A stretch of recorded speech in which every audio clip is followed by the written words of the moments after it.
the top Republican on the House Judiciary Committee, Congressman Doug Collins. Sir, good to see you tonight. Thank you very much for being here. I guess first, I want to ask you about what happened today in your committee before we get back to that story with the panel. But I do want to get your reaction to the fact that, others in the media are starting to dig into the possibility that perhaps there were plans by U.S. intelligence to start to attach themselves to the Trump campaign to see what they could find out. I think we're finally seeing the media come around to what many of us have been saying all along. How did we get here? That's the pertinent storyline here. How did we get here? And I think now that the Mueller report is out, there's no longer the bated breath anticipation that the president did something wrong and it was colluding or there was an obstruction. And now they're having to move on. And now they're actually going back and saying, well, that wasn't a story. Well, what is the story? Maybe those Republicans who we thought were crazy and then everybody else was saying, oh, they're just chasing wild stories are now actually being seen as true. They're actually going back and actually doing real reporting and saying what happened at a Department of Justice that went from one investigation to another in the middle of a presidential campaign, and why did it start? And I think Bill Barr has made reference to this. He's made reference to wanting to get to the beginning of it, and it's actually glad to see that some of the media who have in the past have been critical of the efforts are now actually saying, hey, maybe something is up here. Yeah, we're going to talk more about that with the panel. I do want to ask you a little bit about what happened today in the House Judiciary Committee. Nancy Pelosi, outside of that committee,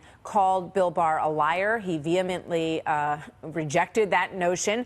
The idea that is being pushed forward that Bill Barr, the Attorney General of the United States, is working as a protector for the president. What do you say to that? I think it's a shame that the Speaker of the House would call a sitting cabinet member a liar, especially when I would really doubt how much she's actually watching, except from a very surface level going on. Because I'll absolutely tell you, the chairman of our committee is doing nothing but a circus run of making Bill Barr be now the straw man, the boogeyman, if you would, because all of their dreams fell apart when Mueller came out. When there was no collusion by anyone, there was no charged obstruction, their dreams of impeachment died. And so now they're in a panic mode to say, well, why could this be? We always thought Barr was going to be fine. We thought Mueller was the gold standard. Everything was fine. And so if Mueller is still their gold standard they're holding on to, then someone has to be the bad guy. And Bill Barr, who has answered every one of their questions that they wanted, who has put forth everything he's supposed to have done, they are making him out to be the bad guy. And really, it's a shame that the Democrats are now trying to make him out to be the bad guy simply because their storyline was wrong.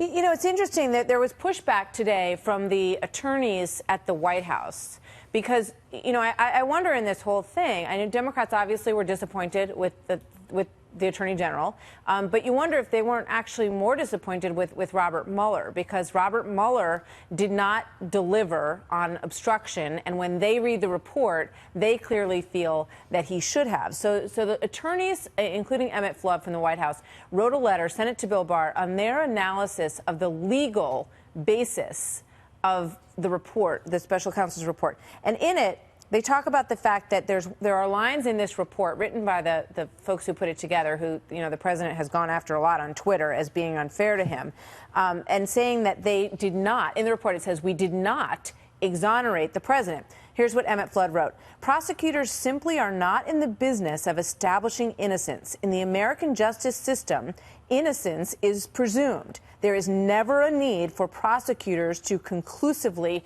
determine it. What do you say to that? I'd say what is exactly right. I've been saying this for a while, and I think that was the concerning part. For Democrats who want to say that Bill Barr tried to skew the report or do whatever, and that there was this misunderstanding between him and Robert Mueller through a letter or anything else, he stated the facts correctly. He stated there was no collusion. He stated there was no charge of obstruction. And he even included the line that was actually in the Mueller report, which I thought was rather interesting for a career prosecutor to say we don't exonerate. I'm not sure he's ever come out. I'd love to go back and look at a lot of his past writings or any prosecutor's past writings to say, at the end of this, we're not exonerating. We didn't charge, but we're not exonerating.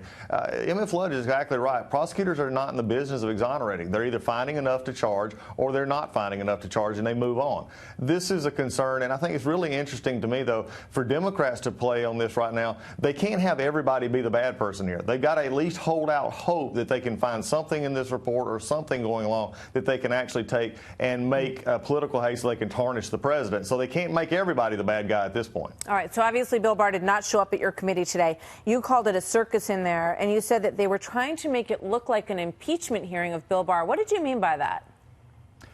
Well, here's what they did, is they had the chance, and the chairman today, my chairman took away my right to question Bill Barr. He took away the right of every member of that committee to question Bill Barr because he had this idea of having a circus stunt called putting a staff member to ask questions at the end, I guess to catch the Attorney General maybe in some discrepancy that they thought he said, and to have it look like an impeachment hearing. For over 200 years, there's never, ever been a staff member ask questions in an oversight hearing in the House Judiciary Committee outside of impeachment. So here's what they're going out and say. They say, well, it's in impeachment we had staff hearing to make the assumption that this is a part of an impeachment investigation to smallify their base that dislikes the president and members who dislike the president. So they wanted it to appear like an impeachment hearing instead of just doing the oversight that our committee is supposed to be doing. And if you don't believe they thought it was a circus, a member brought chicken to the actual hearing today. They believe it's a circus. That is a joke. That is sad.